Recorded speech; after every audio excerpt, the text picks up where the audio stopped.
to them when he thinks he knows a captain.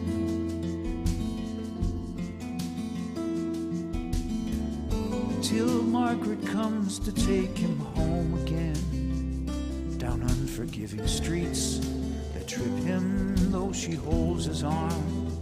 Sometimes he thinks he is alone, he calls her name. Let us go to the banks of the ocean, where the walls rise above the Zuyder Zee. Long ago, I used to be a young man, and dear Margaret remembers that for me.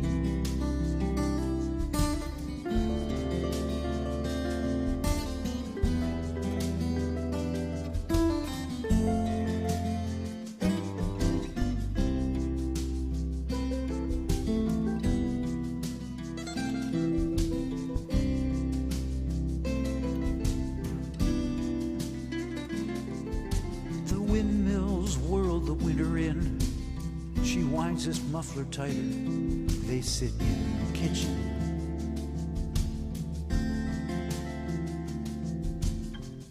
Some tea with whiskey keeps the way they do.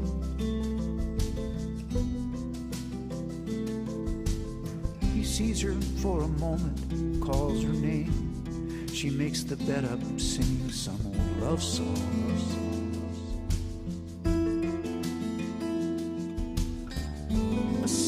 She learned when it was very new. He hums a line or two. They sing together in the night. The Dutchman falls asleep and Margaret blows the candle out. Let us go to the banks of the ocean, where the walls rise above the Zuyder Zee. Long ago, I used to be a young man, and dear Margaret remembers that for me.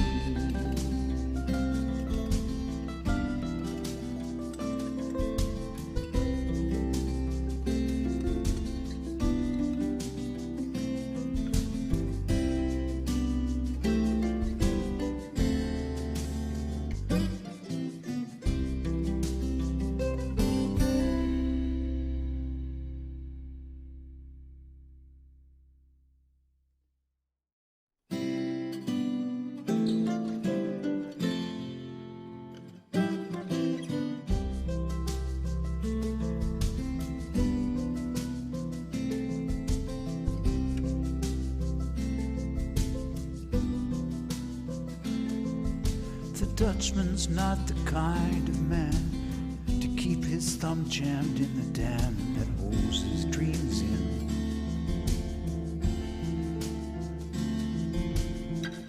But that's a secret only Margaret knows. When Amsterdam is golden in the morning, Margaret brings him breakfast, she leaves him.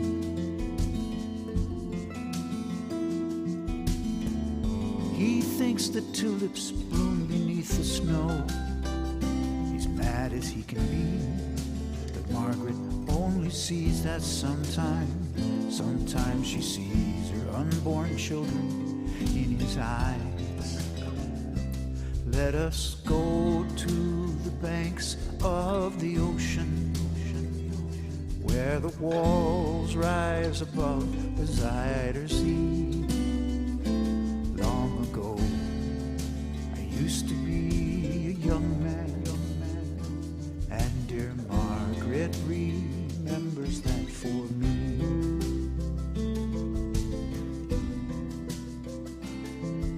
The Dutchman still wears wooden shoes.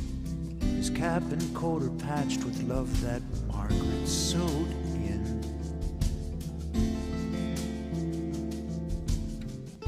Sometimes he thinks he's still in Rotterdam. He'll watch the tugboats down canals, call out to them when he thinks he knows a captain.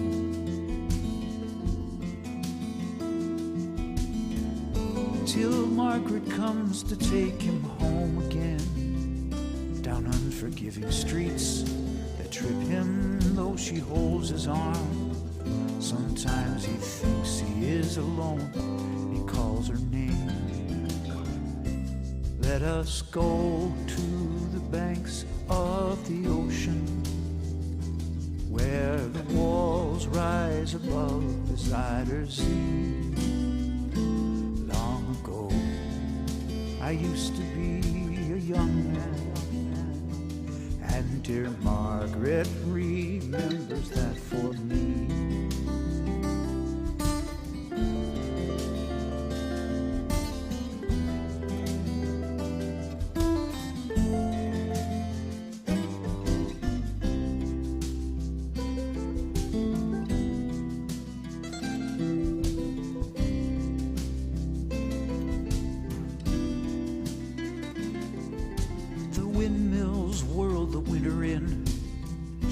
His muffler tighter, they sit in the kitchen.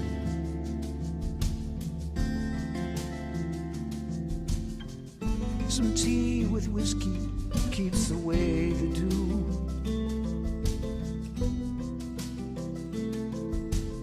He sees her for a moment, calls her name. She makes the bed up, singing some old love song.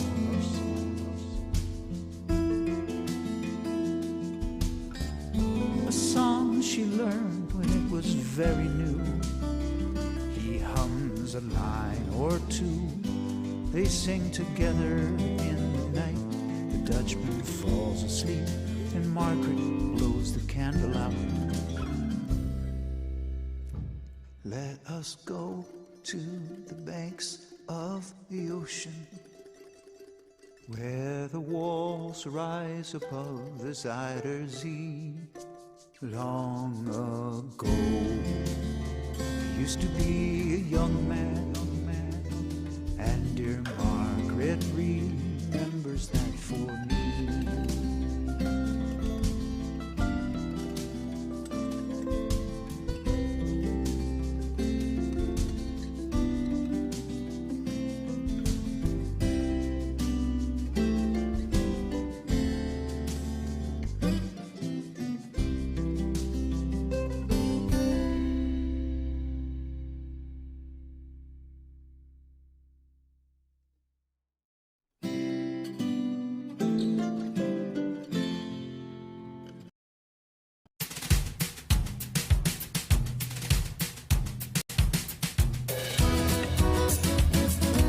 Everyone's got some love to share.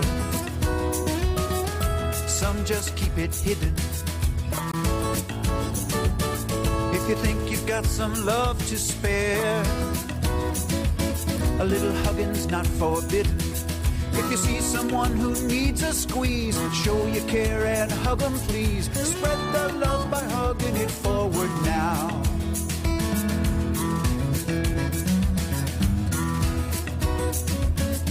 A lot of folks filled with hurt inside. You can help them through it. A little love can help them turn the tide. Just a simple hug can do it. Don't stand there with your arms akimbo. Put them round John, Joan, Jane, and Jimbo. Spread the love by hugging it forward now.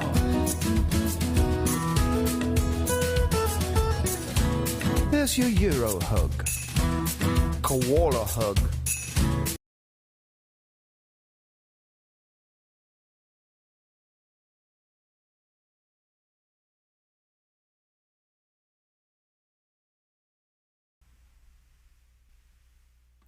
Welcome, welcome, welcome, everybody. How you doing? We're a couple of buddies short tonight, but we will be featuring this evening the lovely bass player, Mr. Jim Reeves, over there, doing his noted hand tricks throughout the night. And welcome to the Folky Monkey featuring the Buddy System. And tonight's theme is baseball, baby. because we got baseball season starting up at the end of the month, and I'll be showing up at the Tin Fish for opening day and the following 3 days, the whole dang opening weekend. Hello, Steve Howard. Hey, good to see you, man. Haven't seen or heard from you in a long time, Steve. So baseball is our theme, and we're going to kick things right off with the baseball song, of course. These are mostly songs from my 2013 album, The Baseball Songs, hence the theme. But y'all sing along, okay? 1, 2, 3, 2.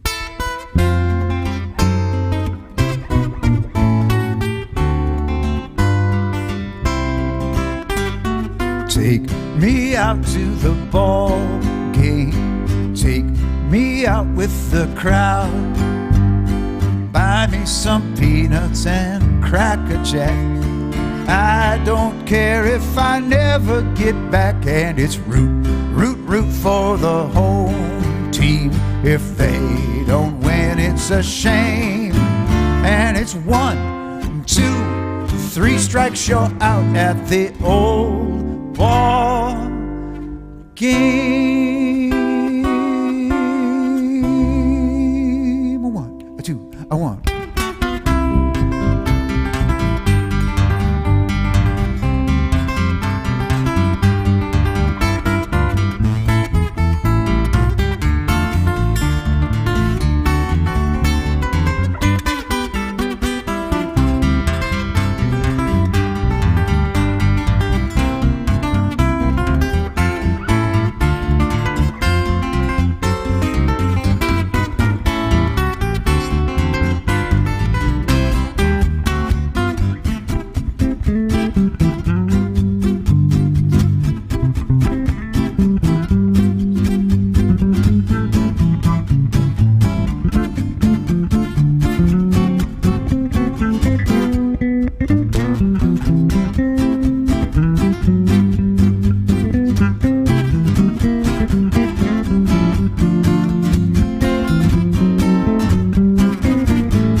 Take me out to that ball game. Take me out with that crowd. Buy me some peanuts and Cracker Jack. I don't care if I never get back. And it's root for the Padres. And if they don't win, it's a shame. And it's 1, and it's 2, and it's 3 strikes, you're out at that old. I said that old ball game.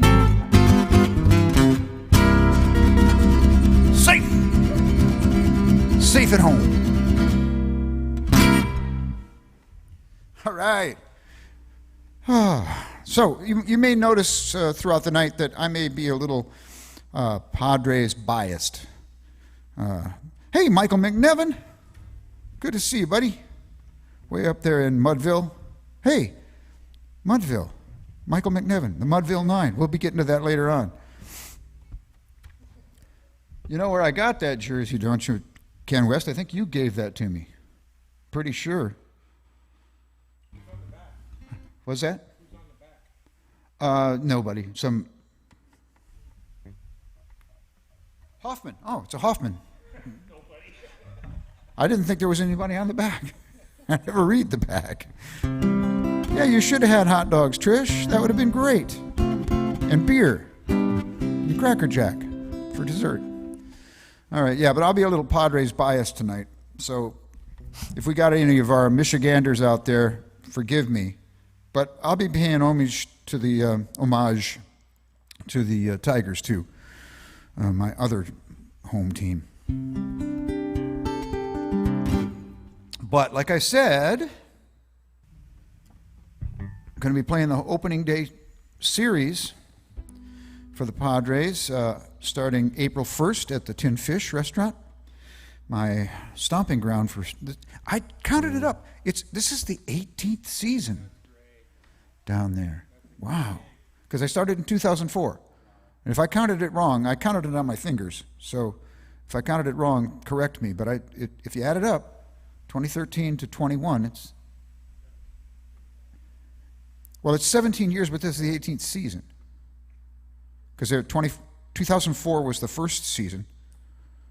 And then, anyway, so this song, in 2014, the Padres hosted baseball opening day, the very first game of the baseball season, not just their own home opener, but it was the MLB opening day. And the night before, I was to play at the Tin Fish for opening day. I wrote this song.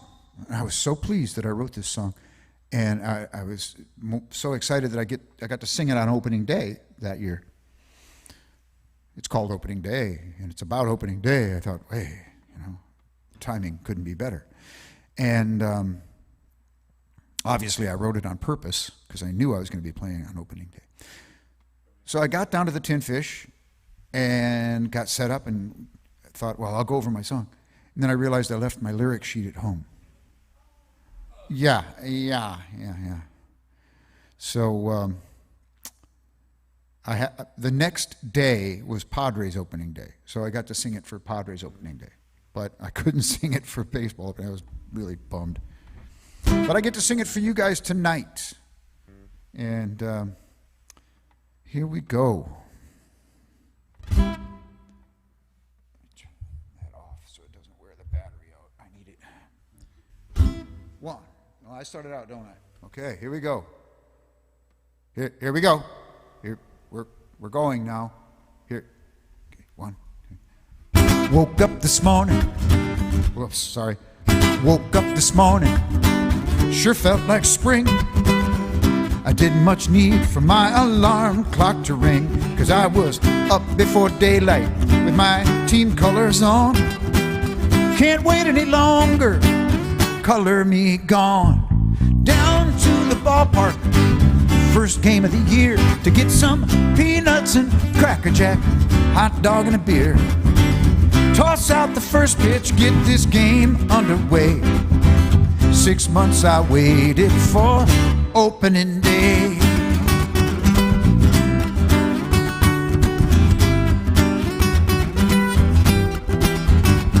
From catching in the backyard to Little League games, gum cards with all of my favorite players' names.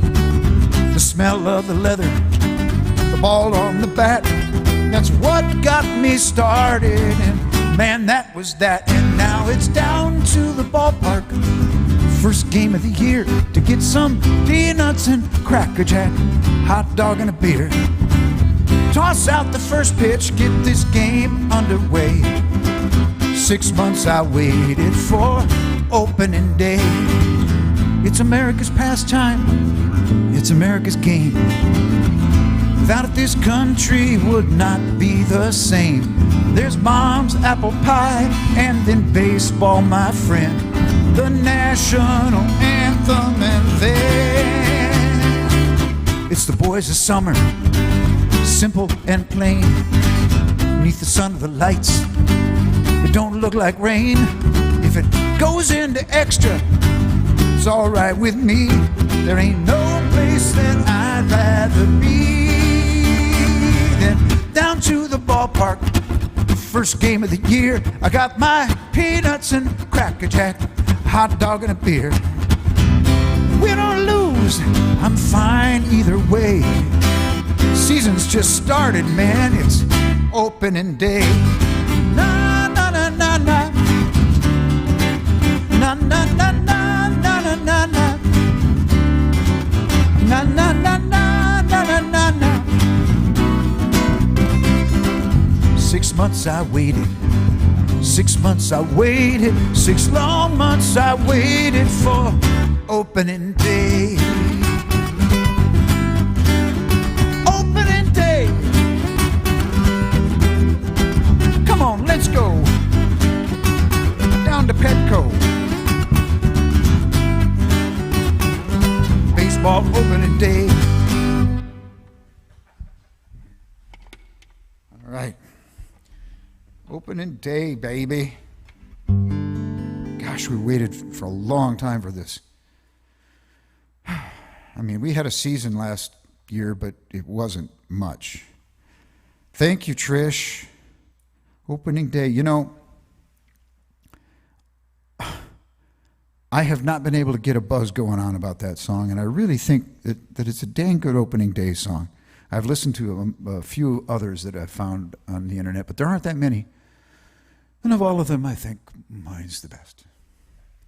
So, anyway. Dale and Theus are here. Ray Sinclair. You got a Kogel? You got a Stroh's. Have you got a Verner's float? You should have a Stroh's, Ray.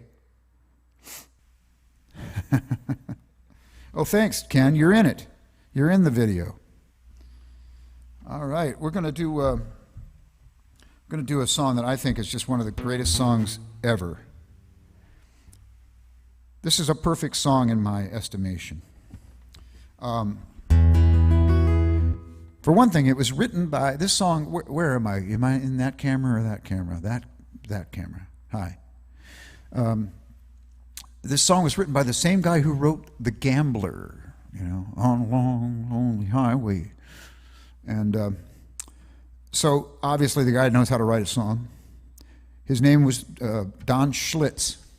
No relation to the beer magnets. And so this song, when I first heard this song, I had heard it as a joke. Somebody told it to me as a joke. Mike dropped his popcorn. You know, just a spoken word joke.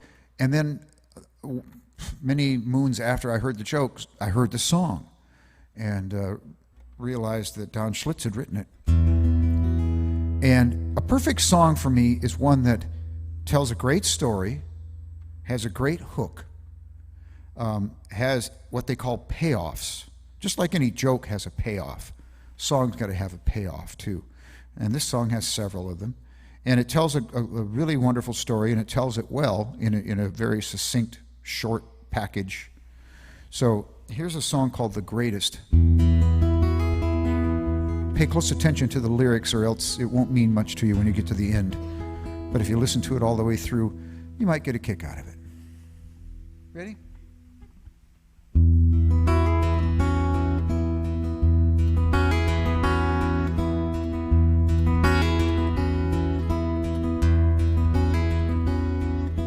Little boy in a baseball hat stands in a field with his ball and bat. He says, "I am the greatest player of them all." Puts his bat on his shoulder, tosses up his ball, and the ball goes up and the ball comes down, and he swings that bat all the way around. And the world's so still you can hear the sound as the baseball falls to the ground.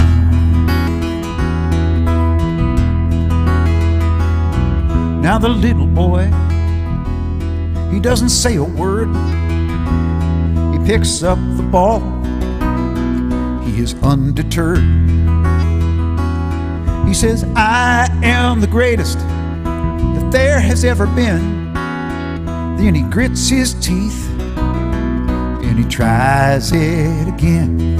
And the ball goes up and the ball comes down, and he swings that bat all the way around. And the world's so still you can hear the sound as the baseball falls to the ground. He makes no excuses. He shows no fear. He just closes his eyes and listens to the cheers.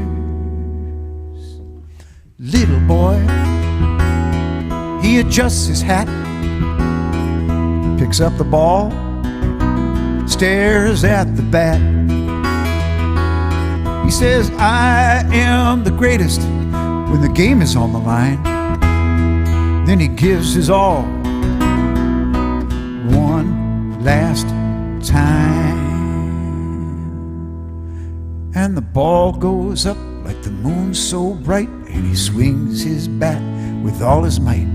And the world's as still can be, and the baseball falls. And that's strike 3.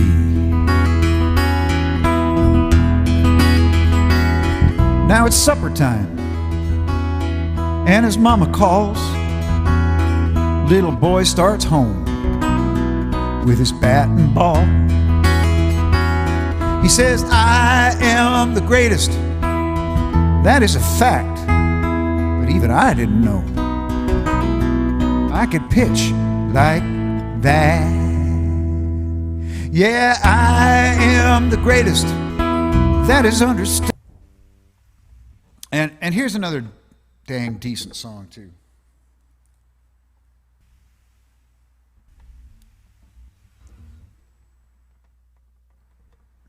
This song has a story. I'm going to be telling stories about just about every song tonight because we don't have the normal number of songs this evening. Normally we play about 20 songs on a given Thursday, but I didn't know that many baseball songs, so we've got a little shortened set this evening. So it gives me time to talk about these tunes. So this next song is called The Boys of Summer.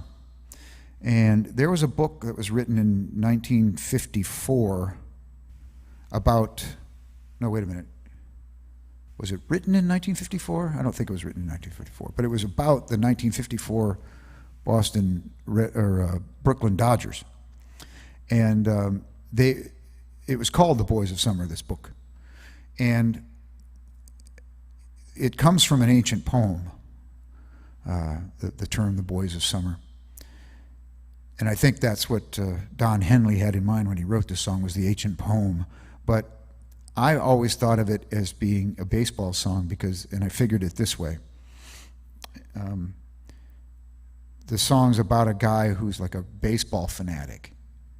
You know, goes to all the games, goes to the preseason games, knows all the stats, you know, has the fantasy baseball league that he plays in, and his world is just baseball. And his girlfriend's kind of not happy about that. And finally, his girlfriend's fed up, and she just leaves him. So he sings this song to his girlfriend, and he says, I'll still love you after the boys of summer have gone. So that's my interpretation. Huh? That's how I always heard it. Yeah? Only those who know that the boys of summer is tantamount to baseball, it's synonymous with baseball, would know that or have that idea. To the rest of the world, it's probably just a nice song. So here we go.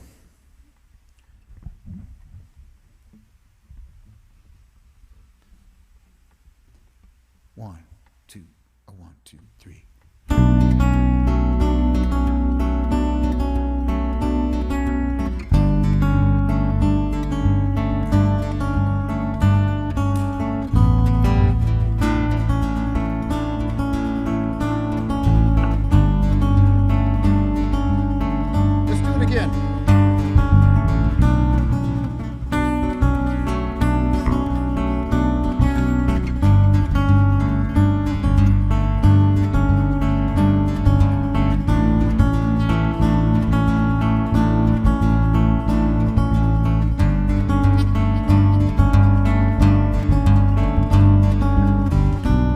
Nobody on the road, nobody on the beach. I feel it in the air, summer's out of reach.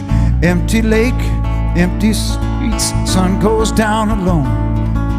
I'm driving by your house, though I know you're not home. I still see you, brown skin shining in the sun. You got your hair combed back and your sunglasses on, baby. I can tell you my love for you we'll still be strong after the boys of summer have gone.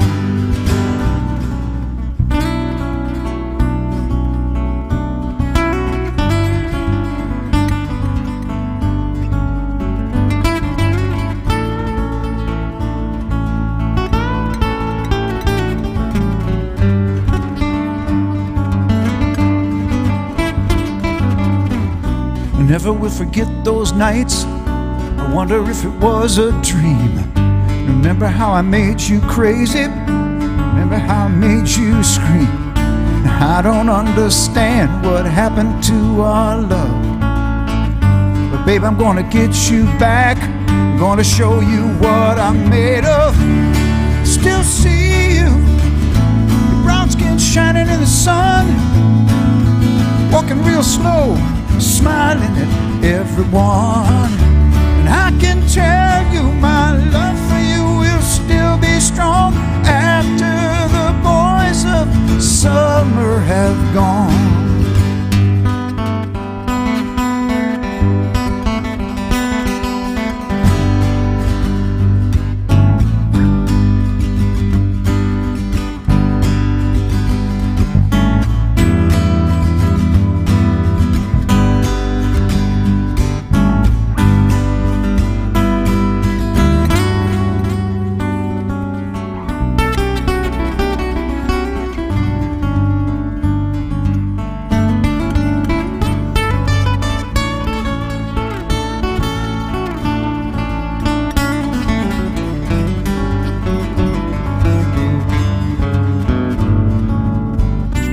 Out on the road today, I saw a deadhead sticker on a Cadillac.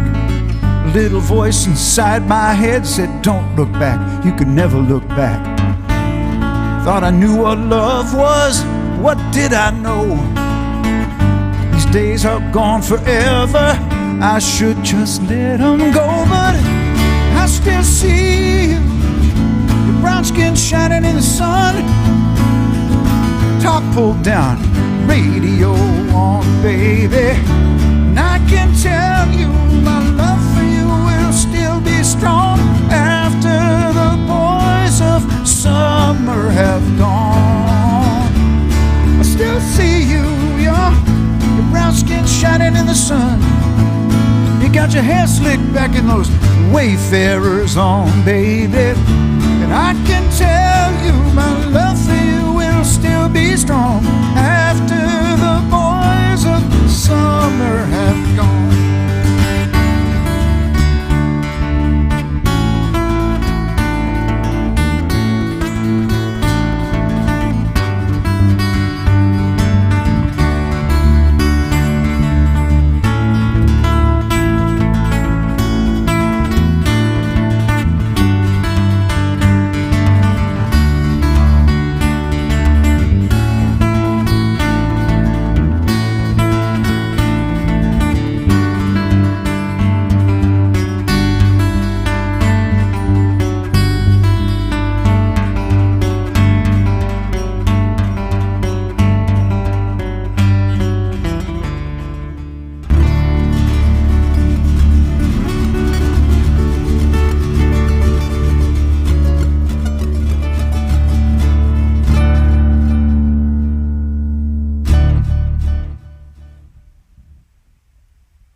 That's a quintessential 80s song.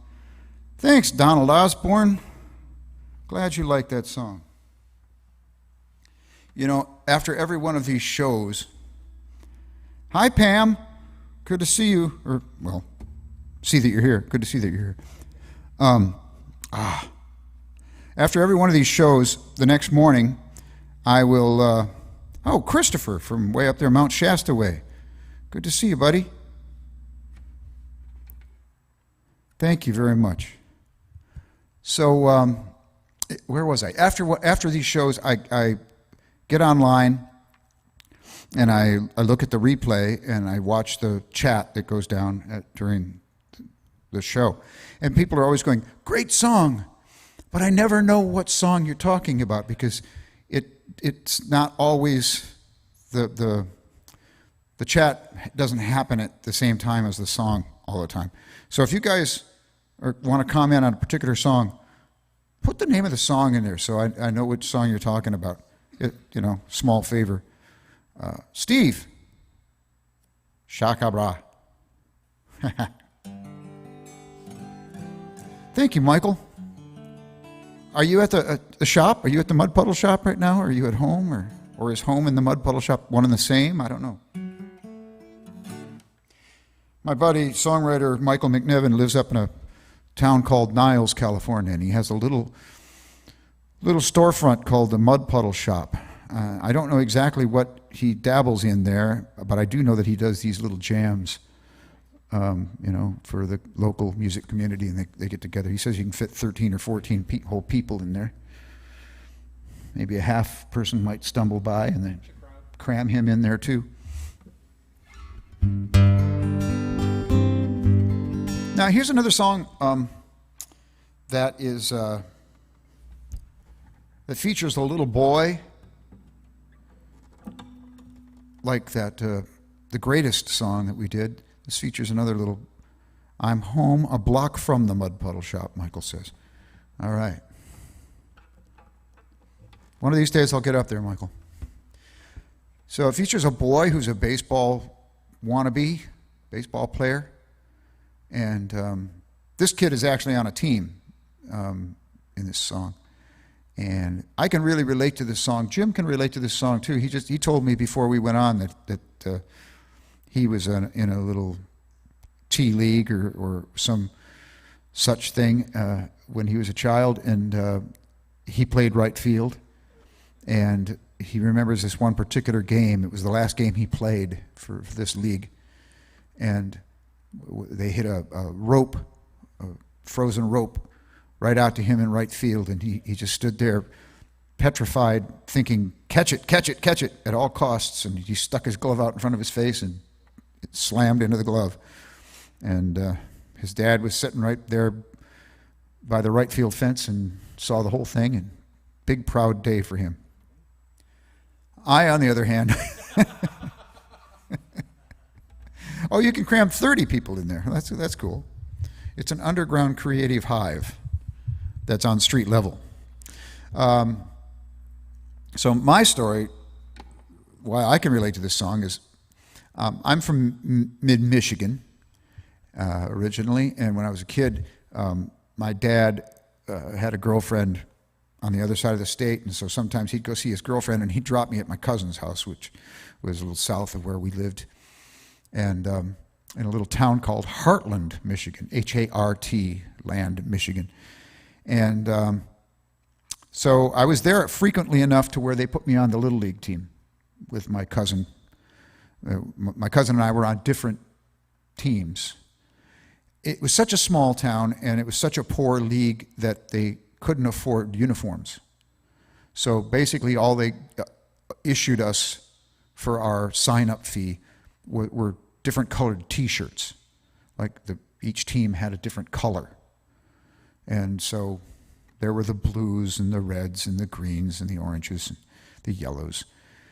We were the maroons.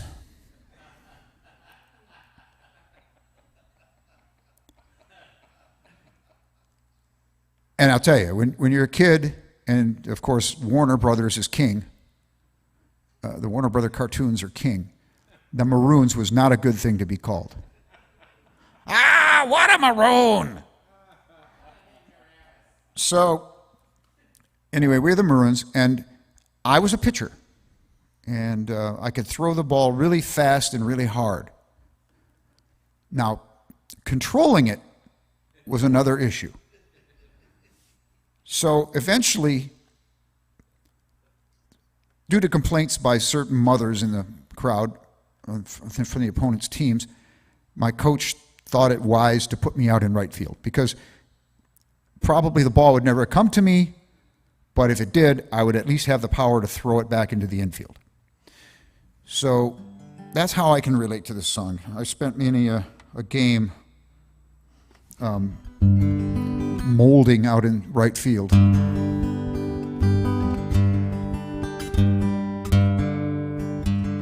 Let me do a little tuning here.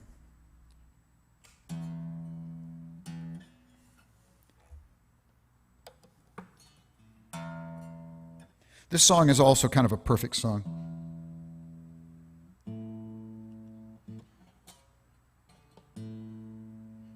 Written by a guy named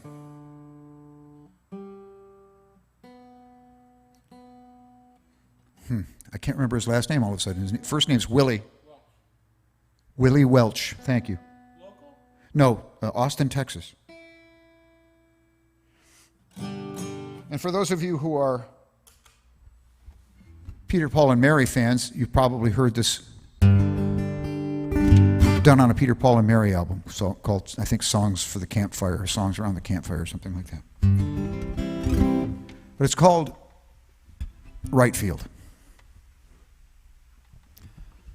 1, 2, 3, 2, 2, 3.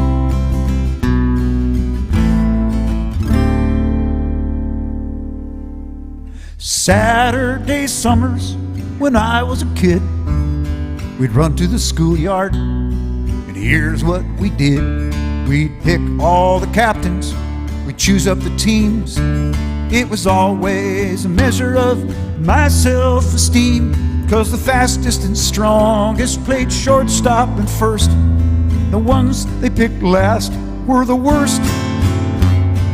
I never bothered to ask, it was sealed. I just took up my place in right field. Playing right field, it's easy, you know. You can be awkward and you can be slow. That's why I'm here in right field, watching these dandelions grow. Playing right field can be lonely and dull. Little leagues never have lefties that pull. I dream of the day they'd hit one my way, but they never did. Still I would pray that I'd make a fantastic catch on the run and not lose the ball in the sun. Then I'd awake from my long reverie and pray that the ball never came out to me. Here in right field, it's easy, you know. You can be awkward, you can be slow.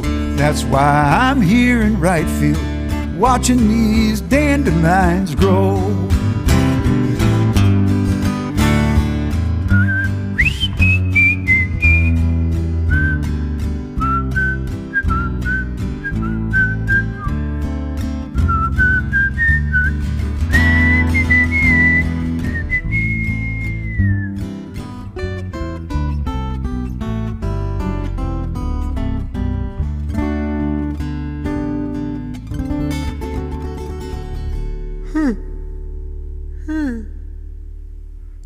Off in the distance, the game's dragging on.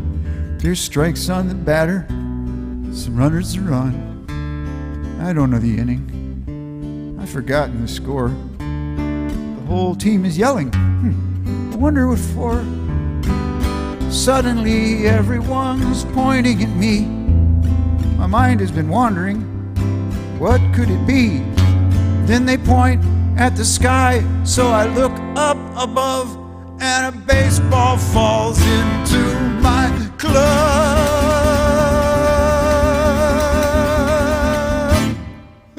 I'd get there. Playing right field, it's important, you know. You gotta know how to catch. You gotta know how to throw. That's why I'm here in right field, watching these dandelions grow.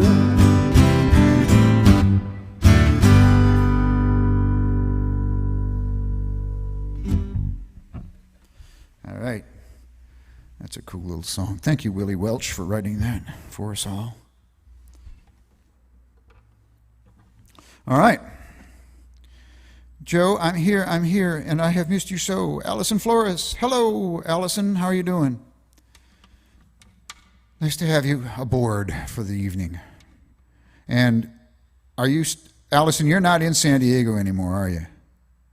So I don't think we'll be seeing you this opening day, you and your family, this opening day series. And hi, Joel de los Rios. Thank you, all your fans. The Tin Fish will be very crowded from April 1st to April 4th. With you and all your relatives, I hope. I hope it will be very crowded, and I hope the whole summer will be crowded. All right, here's the one song that I cannot get through a whole day at the Tin Fish without having to play at least once. Written by the great John Fogerty. It starts out with clapping.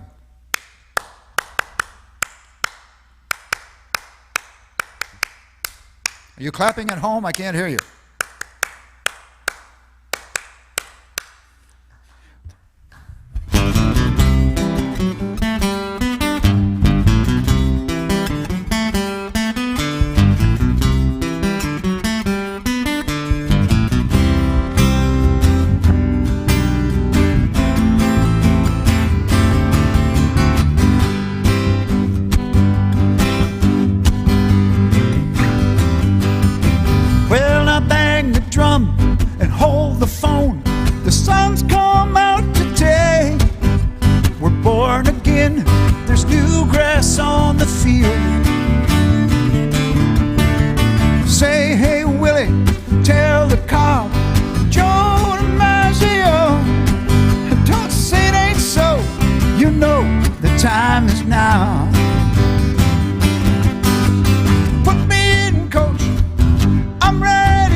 Spent some time in the Mudville night, watching it from the bench. Took some lumps when Mighty Case struck out.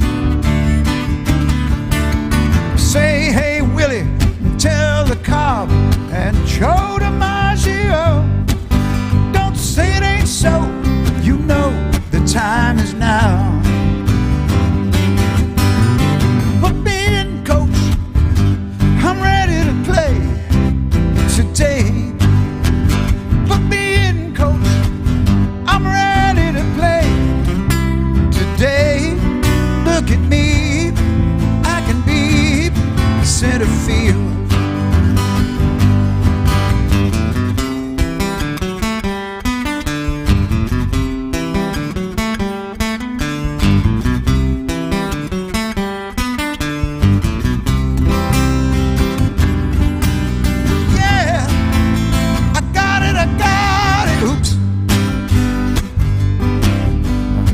Thought I had it.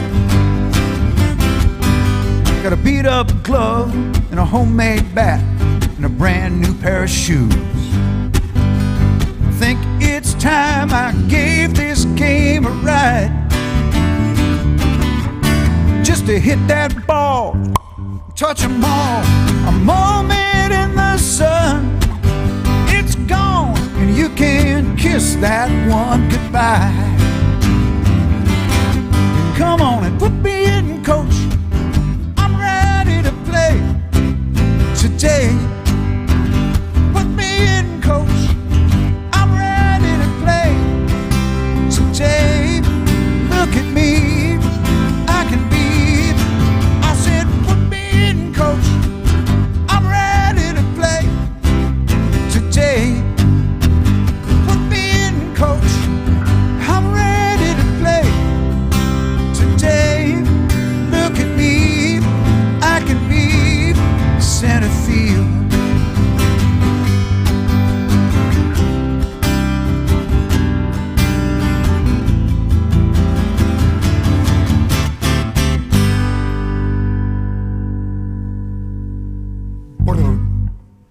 Bucket of fish. All right. Yeah, there's different names for different drum beats.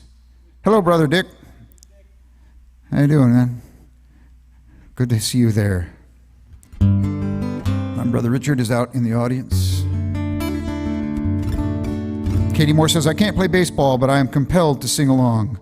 Put me in, Coach. Love the enthusiasm and optimism of center field. Yes, that's a wonderful song. Very optimistic. I'm ready to play.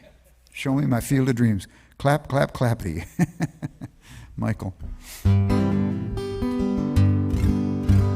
All right. If I have a musical hero, songwriting hero, and I think Michael Nevin will agree with me, it's a guy named Michael Peter Smith. The man just knew how to write a song. He left us last year, but wrote some fantastic songs. And the next song we're going to do is a Michael Peter Smith song, and it is one of his better ones. And that's saying a lot. Let's see, Dale Howard says, I remember the night a bunch of us Folky Monkey junkies gathered at Jeff Berkeley's studio and provided the clapping track. Yeah, that's right. By the way, Jim over here is the person who played bass on the Baseball Songs record. Jim and I and a drummer named Nucci. What's Nucci's real name? Brian Cantrell. That's right, Brian Cantrell. We got together in Jeff Berkeley's old studio, not the one he's currently in, but his old one, and knocked this out of the park we did the rhythm tracks in 2 days, I think. And because I came up with the idea to do that album, like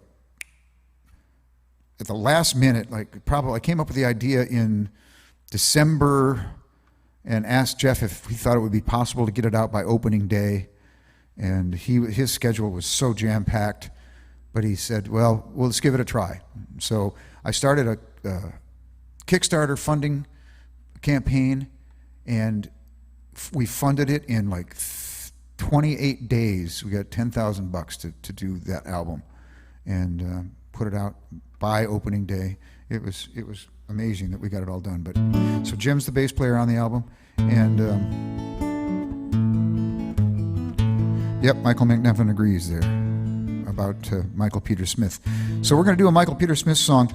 Now, what he did was he took the story of Roger Maris, and for those of you who aren't baseball aficionados, Roger Maris in 1961 hit 61 home runs in a season, in a single season, breaking Babe Ruth's home run record of 60.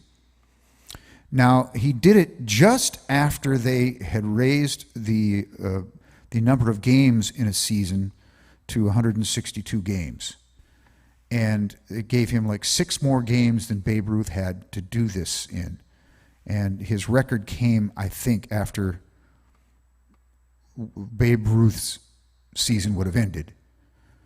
So there's an asterisk after his record in the record books. And it's kind of unfair, but that's the way it was. And then fast forward to when those guys, McGuire and Bonds, came along and broke and shattered that record with the help of substances coursing through their veins. Well, Michael Peter Smith took that situation and wrote this song called Roger Maris from Roger Maris's viewpoint, as if he's come back from the grave now and he's checked out the situation and he's saying, hey, wait a minute, that ain't fair. So here's Roger Maris singing to you.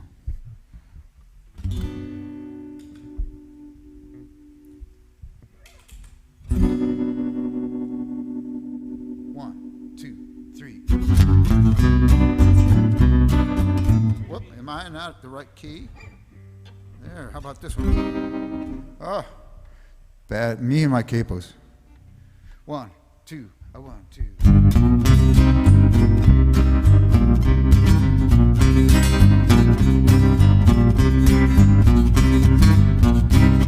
My name is Roger Maris,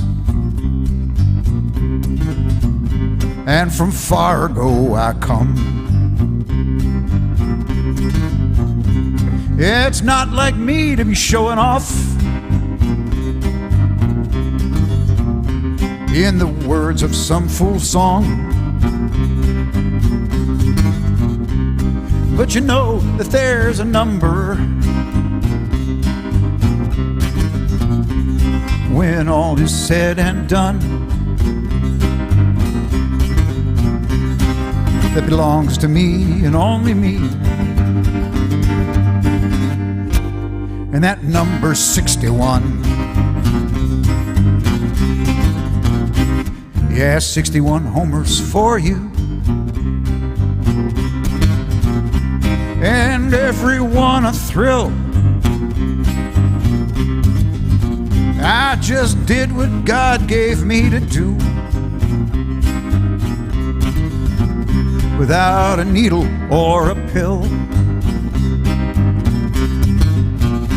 So when you stood up in those bleachers, cheering each and every run, yeah, well, that was God and me, not a pharmacy. Chasing number 61. Now if you say my name in Fargo, folks there are always kind. I heard a cheer go up from the barber shop when those Yanks retired number 9. Well, I had to die before my time, but you can save the pity, hun, for all those muscle-bound clowns sticking holes in themselves, chasing number 61. Well, I've got a game this afternoon, so that's all I'm gonna say. You either get the point or else you don't. Whatever, that's okay. Just so long as you keep that record straight. Straight as I stood in the sun, from Cooperstown to Heaven's Gate. That record still is 61.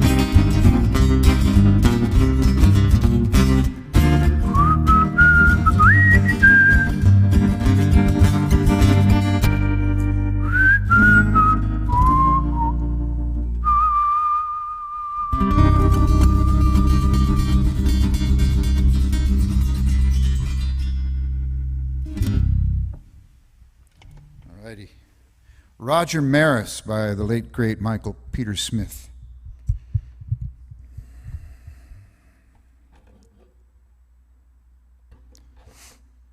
There were a couple of songs. Thanks, Nancy. There were a couple of songs that, and Andy Strasberg is out there. Gosh dang it. Andy is like the quintessential Roger Maris historian. Not only has he written the book, he was a consultant on a movie called, and now correct me if I'm wrong, Andy, I think it was called just 61 asterisk, right? And he was hired as a consultant on that movie because he was a personal friend of Roger Maris. And he wrote a book about it, and anything you want to know about Roger Maris, Andy Strasberg can tell you. And baseball in general. He also, 1961, is that your new book that I see down there in your avatar space? That might be your new book. But Andy wrote the book, Baseball's Greatest Hit, the story of Take Me Out to the Ball Game. So you can pick that up, Andy Strasberg. I hope it's still in print, Andy. Anyway, good to see you, and you're welcome. I love to keep that memory alive, and thanks to Michael Peter Smith for writing that song. Oh, got to turn my tremolo off. Can't have tremolo in every song, get boring. Mine 1961 by Andy Strasberg. Pick that book up and read it. I'm sure it's going to be great. I have not read it yet. but I will get a copy. So there's a few songs on my baseball songs CD that don't reach out and strike you as a baseball song to be just right from the start, like The Boys of Summer. Some of you probably go, that, you know, that's not a baseball song, but when you hear my explanation for it, you can see where I might think that. This next song is also in that category. But when you think about it, this song, Paul Simon wrote it, and he sang it at on Joe DiMaggio Day at Yankee Stadium. And he also, it mentions Joe DiMaggio. How much more baseball can you get? And it mentions Jackie Robinson's widow. What are you doing? Huh? The one right after Roger Maris. Oh, aha. What were we going to do? Okay. Let's do it after this one. Okay. Let's do it after this, since I'm already halfway into the intro and don't want to backtrack. We made some pre-show changes and I forgot them. He's got them written down. I don't. So, yeah, so it mentions Jackie Robinson's widow. That was the punchline of this whole segue. No going back. No going back. Here's a little song by Paul Simon, which I consider a baseball song, and many of you might not.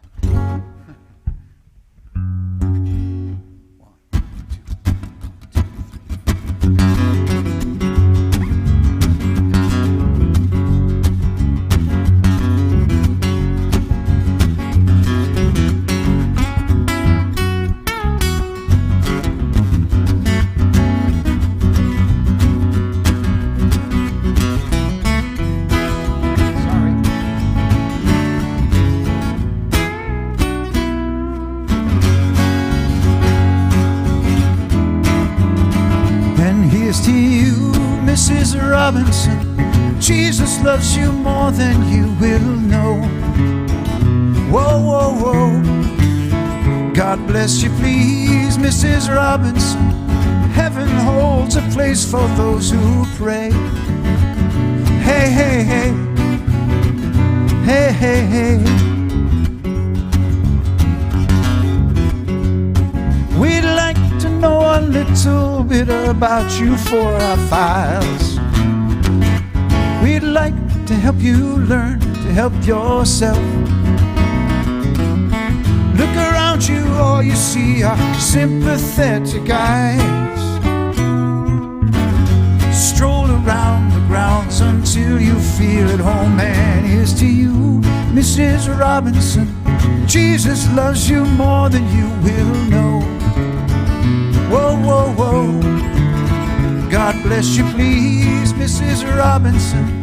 Heaven holds a place for those who pray. Hey, hey, hey. Hey, hey, hey.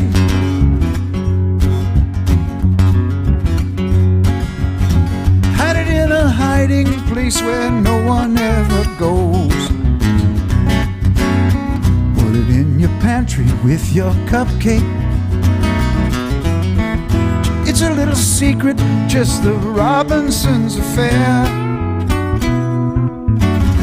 Most of all, you got to hide it from the kids. Could you, Mrs. Robinson?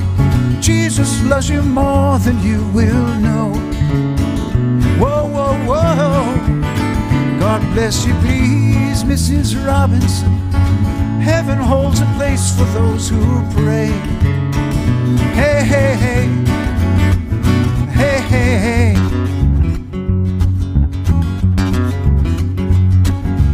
Sitting on a sofa on a Sunday afternoon, going to the candidates' debate. Laugh about it, shout about it, when you've got to choose. Every way you look at it, you lose. Where have you gone, Joe DiMaggio? Our nation turns its lonely eyes to you. Woo, woo, woo. what's that you say, Mrs. Robinson? Joltin' Joe has left and gone away. Hey, hey, hey. Hey, hey, hey.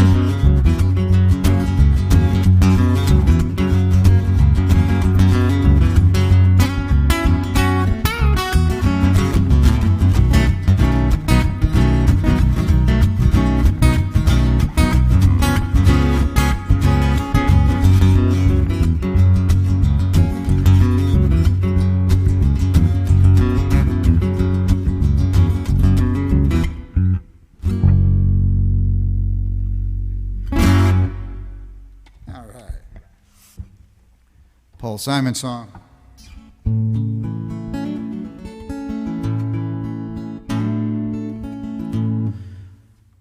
All right, so this brings us to baseball's greatest epic poem, maybe baseball's only epic poem, but one of the most famous pieces of American literature to have been written. It was written in 1888 by Ernest Lawrence Thayer. And I co-wrote this version of it with him in 2013. Took his lyrics and his poem and set it to music. And I have to say that, blowing my own horn here, but I would like to see this song get a little bit more wider distribution, just because I checked it out.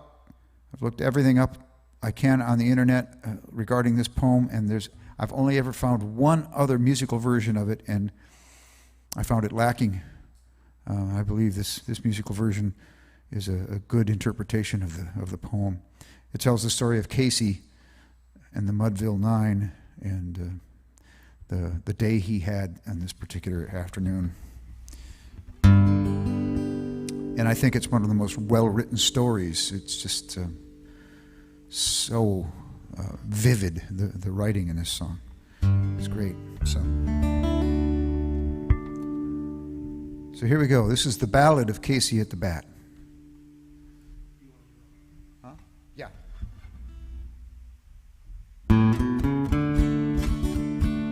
Oh, wait a minute.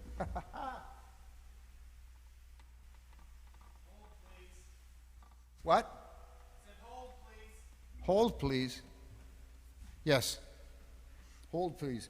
We're going to have a little guest appearance in this song. I'll tell you more about it after the song's over.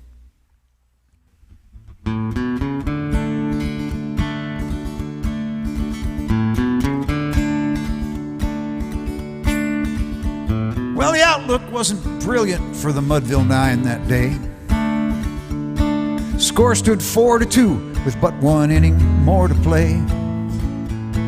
Then when Cooney died at first and Barrows did the same, a sickly silence fell upon the patrons of the game. A straggling few got up to go in deep despair. The rest clung to the hope which springs eternal in the human breast. And they thought if only Casey could but get a whack at that, yeah, they'd put up even money now with Casey at the bat. Ah, but Flynn preceded Casey, as did also Jimmy Blake. And the former was a pudding, and the latter was a fake. So upon that stricken multitude grim melancholy sat, for there seemed but little chance of Casey getting to the bat. Ah, but Flynn would drive a single, to the wonderment of all, and Blake, the much despised, tore the cover off the ball. So when the dust had lifted and they saw what had occurred, why, there was Jimmy safe at second and Flynn a hugging third. From 5,000 throats or more there rose a lusty yell, and it rumbled in the valley and it rattled in the dell, and it knocked upon the mountain and it recoiled on the flat. For Casey, mighty Casey, was advancing to the bat. 10,000 eyes were on him as he rubbed his hands with dirt. Oops, wait a minute. Sorry. There was ease in Casey's manner as he stepped into his place. There was pride in Casey's bearing and a smile on Casey's face. And while responding to the cheers, he lightly doffed his hat. No stranger in the crowd could doubt it was Casey at the bat. Oh, 10,000 eyes were on him as he rubbed his hands with dirt. 5,000 tongues applauded when he wiped those hands upon his shirt.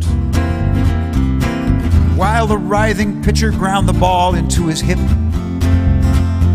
defiance gleamed in Casey's eye and a sneer curled Casey's lip. Just then the leather-covered sphere came hurtling through the air. Casey stood a-watching it in haughty grandeur there. Close by that sturdy batsman, the ball unheeded sped. "That ain't my style," said Casey. "Strike one," the umpire said. From the bleachers black with people, there went up a muffled roar, like the beating of the storm waves on a stern and distant shore. "Kill him! Kill the umpire!" someone shouted from the stands. Yeah, and it's likely they'd have killed him had not Casey raised his hand. And with a smile of Christian charity, great Casey's visage shone. And he stilled the rising tumult, and he bade the game go on. Then he signaled to the pitcher, and once more the spheroid flew. Casey just ignored it. The umpire said, "Strike two!" "Fraud!" cried the maddened thousands. Echo answered, "Fraud, fraud, fraud, fraud." One scornful look from Casey, and that audience was awed. They saw his face grow stern and cold. They saw his muscles strain. They knew that Casey wouldn't let that ball go by again. Oh, doctor, the sneer is gone from Casey's lip. His teeth are clenched in hate. He pounds with cruel violence his battle on the plate. And now the pitcher holds the ball, holds the ball, holds the ball, holds the ball. Now he lets it go. And now the air is shattered by the force of Casey's blow.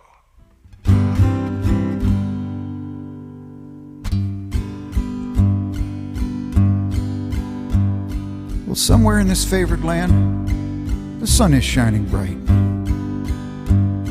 A band is playing somewhere, and somewhere hearts are light. Somewhere men are laughing, somewhere children shout. But there is no joy in Mudville. Mighty Casey has struck out.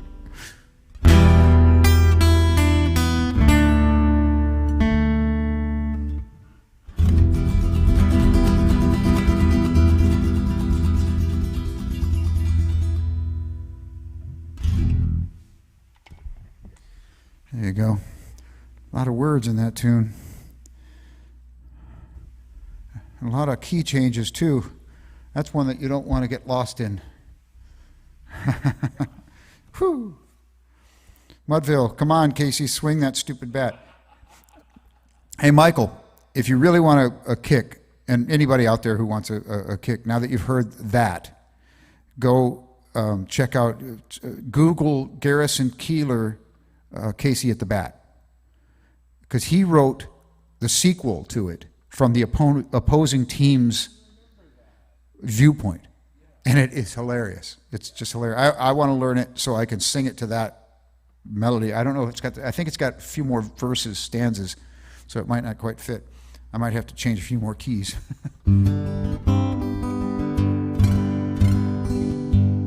All right, for my friends in Michigan. I want to dedicate this song to my friends in Michigan because when I was really into baseball, it was 1968 and the Tigers won the pennant, or won the World Series. They took the series from the St. Louis Cardinals. I said World Series and my phone heard it as Hey Siri. Did it again.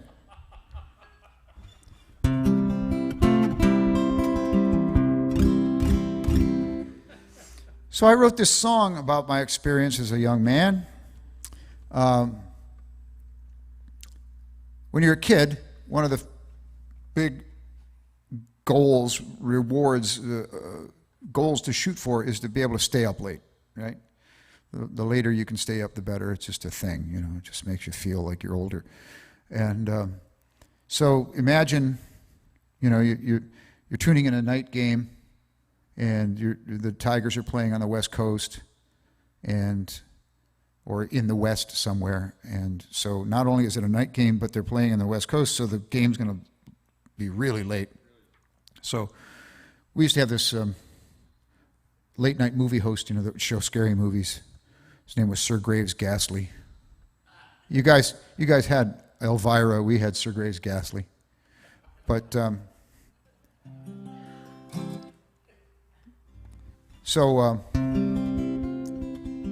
that was one goal or one reason I loved baseball and night games, and we'd tune them in on the radio. We had this flagstone porch that we'd all go gather around in. Sometimes when the relatives would pop by, we'd all go on the back porch, and the adults would drink beer and the kids would run around in the yard. But the radio was the focus. The AM radio, the plastic AM radio, would sit out there on a table, and they'd crank it, and you'd hear George Kell and Larry Osterman and Ernie Harwell calling the play-by-play. And being Michigan in summer, it was always muggy and it was always thunderstormy. And so every time a distant thunderstorm would, flash its lightning and thunder, the radio would go. So you'd hear Larry Harwell saying, "And it's a long flight." So I wrote this song about that experience, staying up late and praying for extra innings, because if they went into extra innings, you'd really be able to stay up late. 1, 2, 3, 2, 2, 3.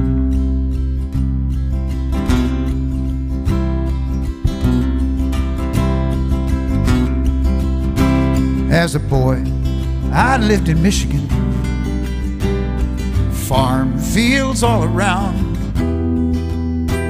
On muggy, heat lightning summer evenings, we lay the radio. And through the static, we get the baseball games from Detroit, Tiger Town. I'd close my eyes and pray for extra innings.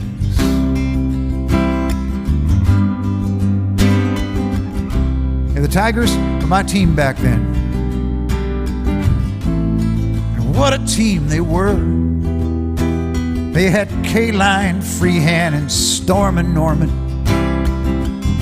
Lolich and McLean, Dick McAuliffe, and the Gator, Jim Northrup and Willie Horton. Those who loved the game concur. 'Twas the players made you hope for extra innings.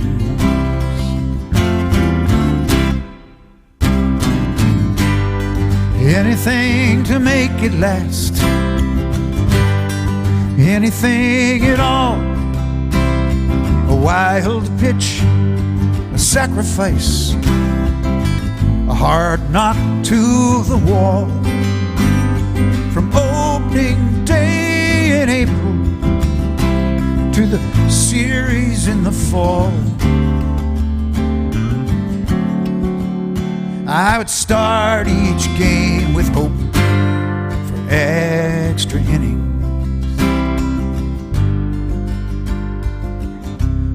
George Kell and Ernie Harwell.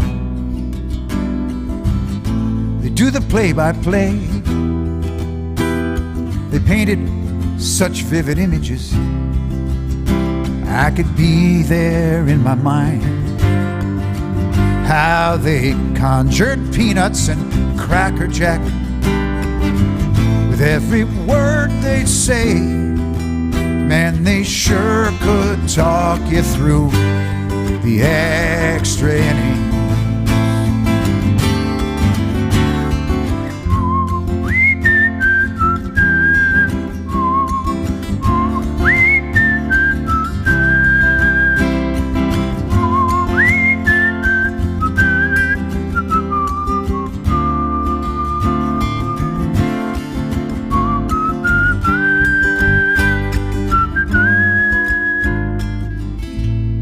Today, the game has changed a lot. Players come and go. Back then, they played their whole career for one team as a rule. Right from their rookie season through their last game in the show, they gave their all like it was extra innings.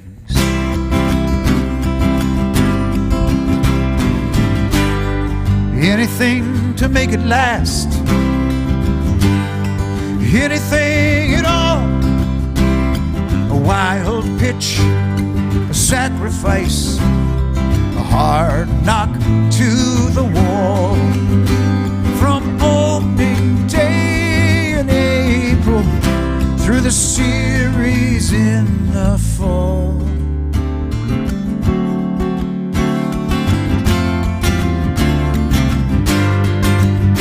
Even after umpire Gabriel has made that final call,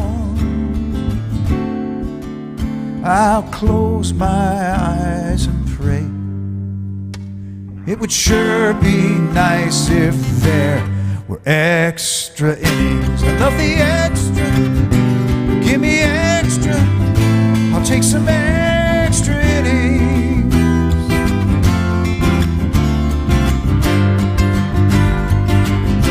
I love those extra.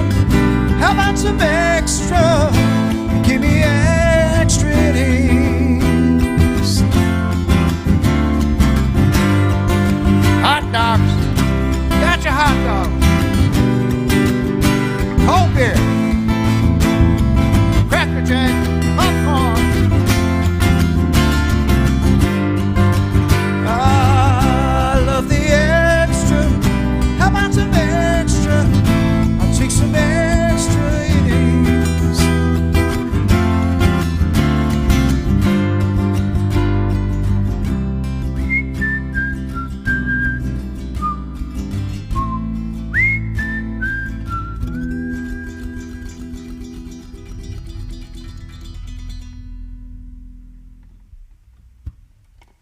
All right. That's for my Michigan friends back there. Hey, Mark, you're a Michigander, partly, right? Dyed in the wool bluegrass state guy, but you lived a good portion of your life in Michigan. Never fails, Joe. Joe whistles during extra innings, and the feline family member perks up. Bird?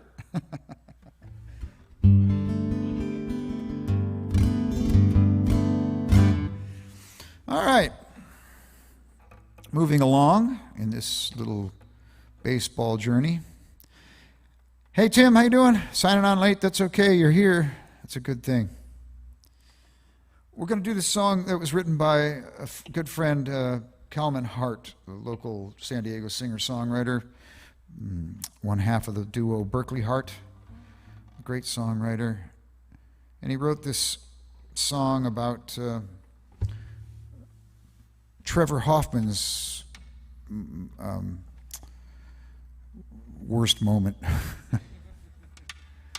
And every pitcher's nightmare. Just a great song, though.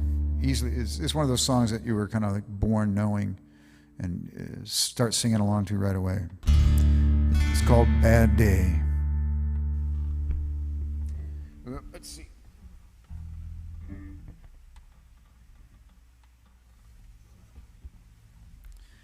Are you ready?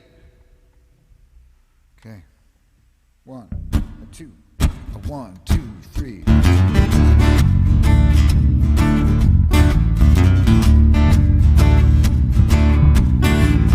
1-2, bottom of the ninth.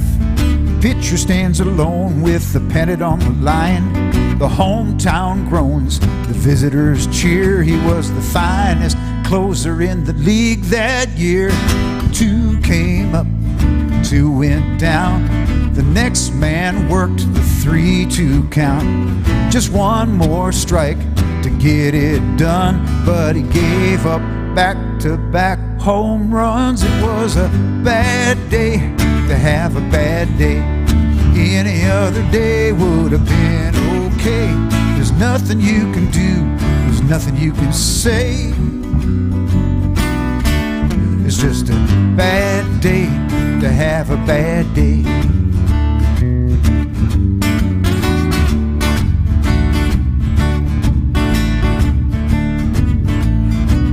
Keep it going. Vamp until you cramp. The visiting crowd exited the park. Their hearts were heavy and their mood was dark. They shuffled their feet through the peanuts and the beer and wondered how they let it slip away. This year was just a bad day to have a bad day. Any other day would have been okay. There's nothing you can do, there's nothing you can say. It's just a bad day to have a bad day. Now everybody stumbles every once in a while. Sometimes it don't matter, sometimes it does. That's baseball.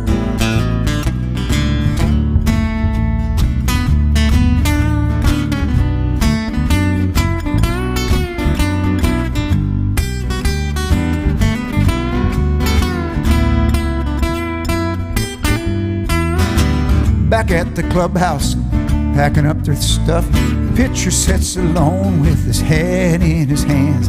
His catcher comes over and tosses him his stuff and says, "Pull yourself together, man, and get on the bus." It was just a bad day to have a bad day. Any other day would have been okay.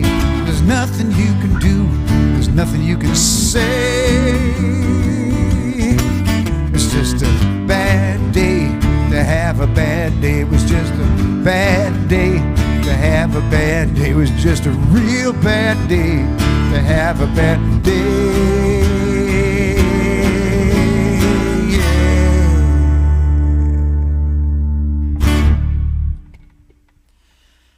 Well, that's one thing about Mark, fellow bass player, digging the bass. It's one good thing about having a 2-piece band is when one member screws up, it's easy for the other member to realize it and just vamp until things get back on the tracks. You were born in Detroit, Mark. I didn't know that. No, I thought you were born in England. You're welcome, Donald Osborne. Really like that song in the backdrop of playoffs in black and white. Gets me in the mood for the season. Good, that's the whole point of tonight, is to get everybody in the mood for baseball season.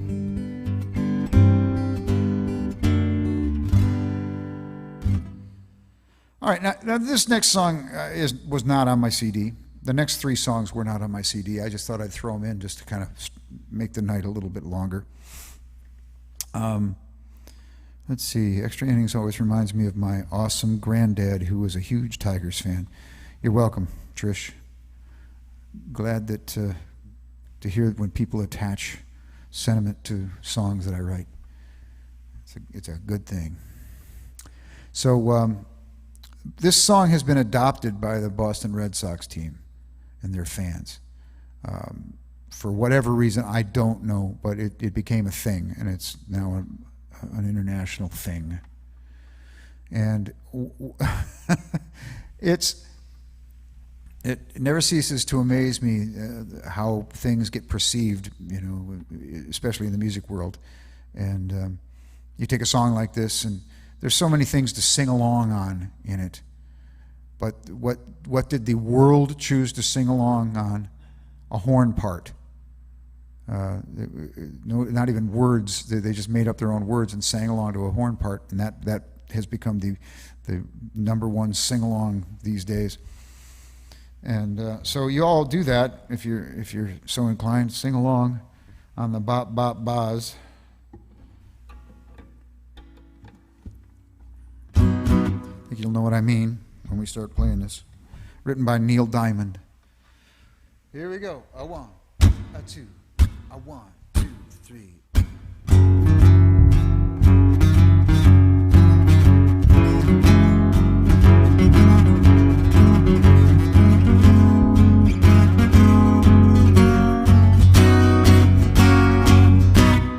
Where it began, I can't begin to know it.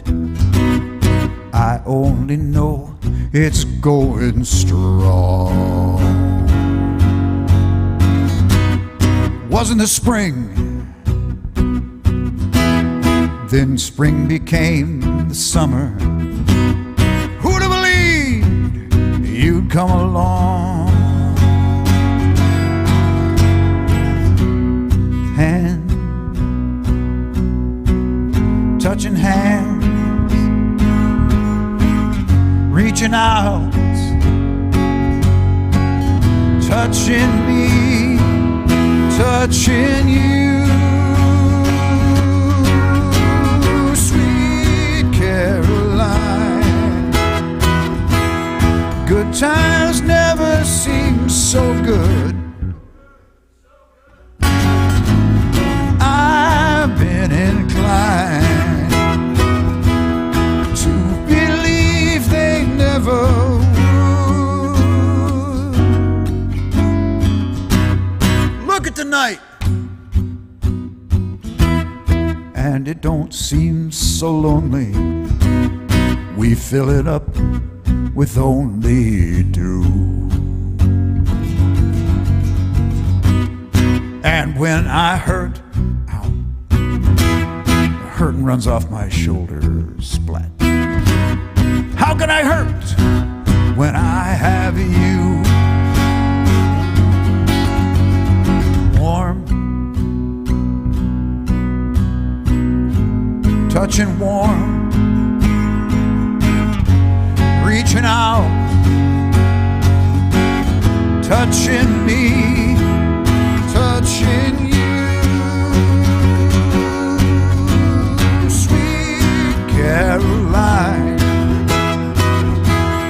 good times never seem so good, so good, so good, so good. I've been inclined to believe they never would.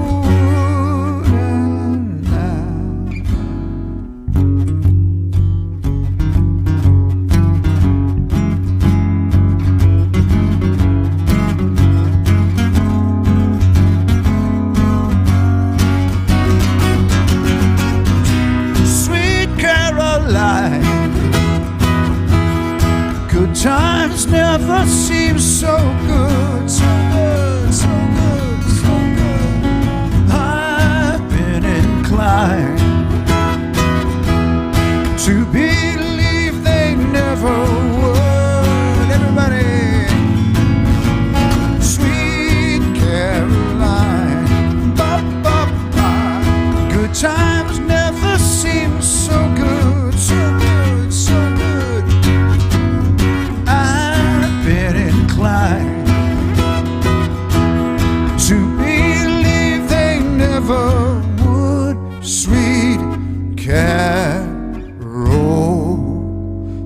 Caroline.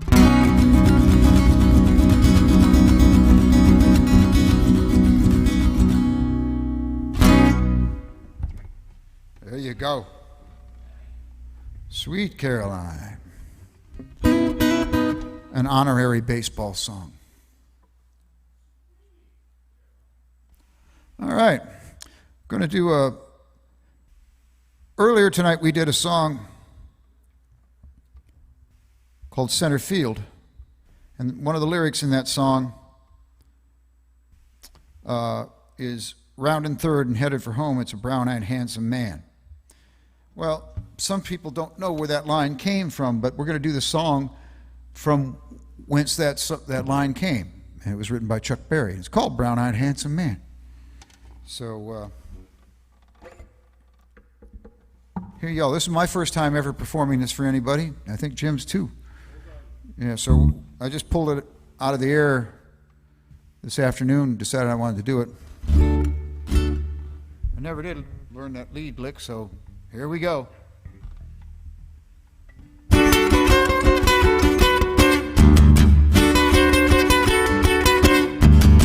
Arrested on charges of unemployment, he was sitting in the witness stand.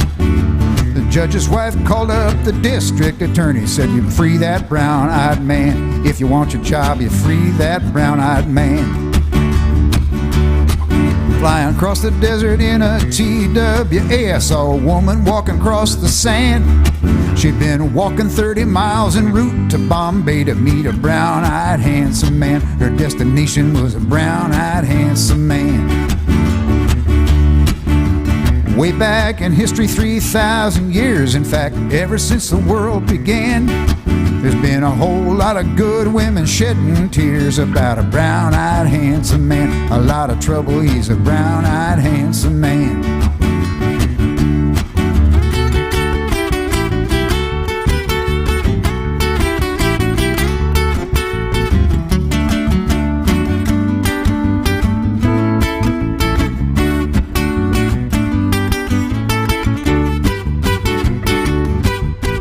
Beautiful daughter couldn't make up her mind between a doctor and a lawyer man.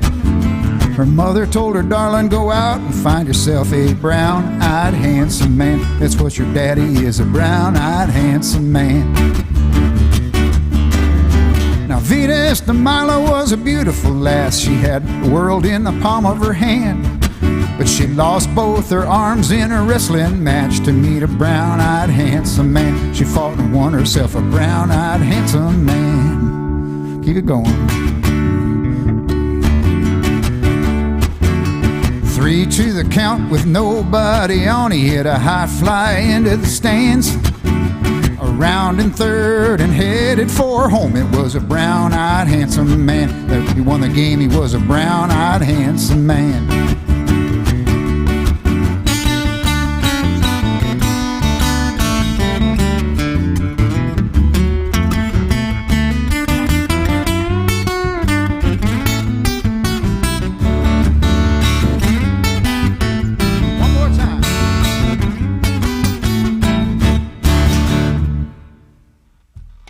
Right, Brown-Eyed Handsome Man by Chuck Berry.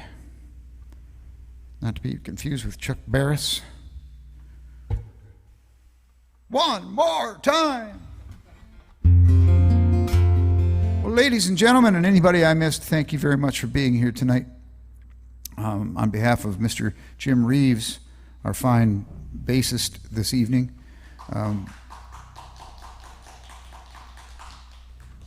we've had a wonderful time, and I'm stoked.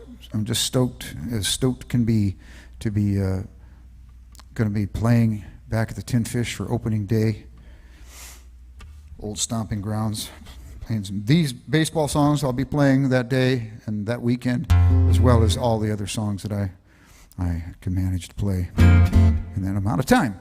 So, hey, Brian. Haven't seen you in a long time. Thanks for being here. We're gonna finish up the night with another one of those questionable baseball songs. This actually does have a verse about baseball in it, just like the last one. and but only one.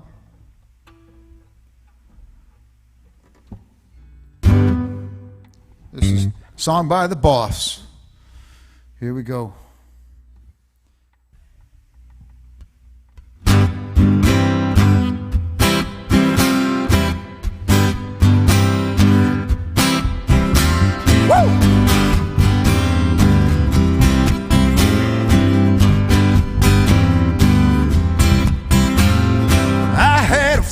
Was a big baseball player back in high school.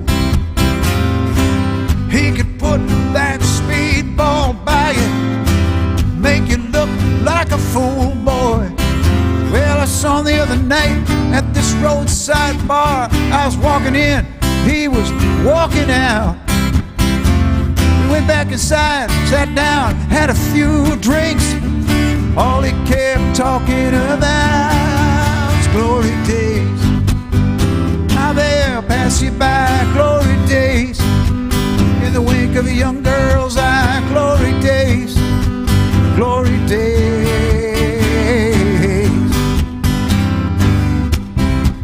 There's this girl, she lives up the block. Back in school, she could turn all the boys' heads. Sometimes on a Friday I'll stop by and we'll have a few drinks after she put her kids to bed. Now her and her husband Bobby, well now they split up. 2 years gone by now. Just sit around talking about the old times. She said when she feels like crying she starts laughing, thinking about glory days. How they'll pass you by, glory days. In the wink of a young girl's eye, glory days, glory days.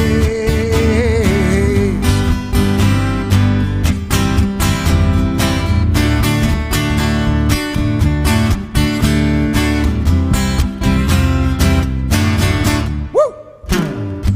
Think I'm going down to the well tonight. Gonna drink till I get my fill. Hope when I get older I don't sit around drinking about it, but I probably will. Just kicking back, trying to recapture a little of the glory of. Ah, but time slips away, leaves you with nothing, Mr. Bud. Boring stories of glory days. How they'll pass you by, glory days. In the wink of a young girl's eye, glory days, glory days. Yeah, they'll pass you by, glory days. In the wink of a young girl's eye, glory days, glory days. All right, Jimmy, keep it rocking now. Keep it going. Everybody out there, repeat after me. Oh yeah. All right. Oh yeah. All right. Woo-hoo. Woo-hoo. Woo-hoo. Woo-hoo. All right. We're gonna go down to the ballpark. Watch pitching practice, batting practice, maybe have an early hot dog and a beer. See you on April 1st down at Tin Fish, just outside Petco Park. It'll be a lot of fun. Be there.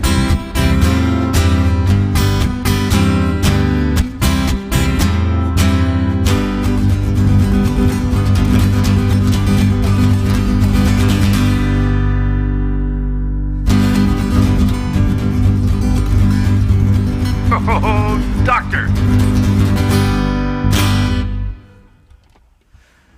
Hey, I just wanted to make mention that we had the Colonel, Mr. Jerry Coleman, with us for the show as well tonight, and we were blessed enough during the recording when we recorded the album, the baseball songs, for Roger Friend to get in touch with somebody that knew Jerry Coleman, got us into Jerry Coleman's house, and we recorded that little bit that you heard earlier on in the night, him reciting the second to the last verse of Casey at the Bat. So that's who that was, and he was our beloved broadcaster here in San Diego, who passed away shortly after that. I think in 2014, I think he passed away. So we were very lucky to get that little bit of recording from him. And anyway, that's all we have to say tonight. Thank you, Jim, for being here. Love you, man. He's a true buddy there. And thanks to John Kirko back there on all the tech, as usual. And we will see you later. For those of you who are in San Diego, please do drop by the Tin Fish on April 1st. I'd love to see you. Or April 2nd, 3rd, or 4th. That would be wonderful, too. Good night.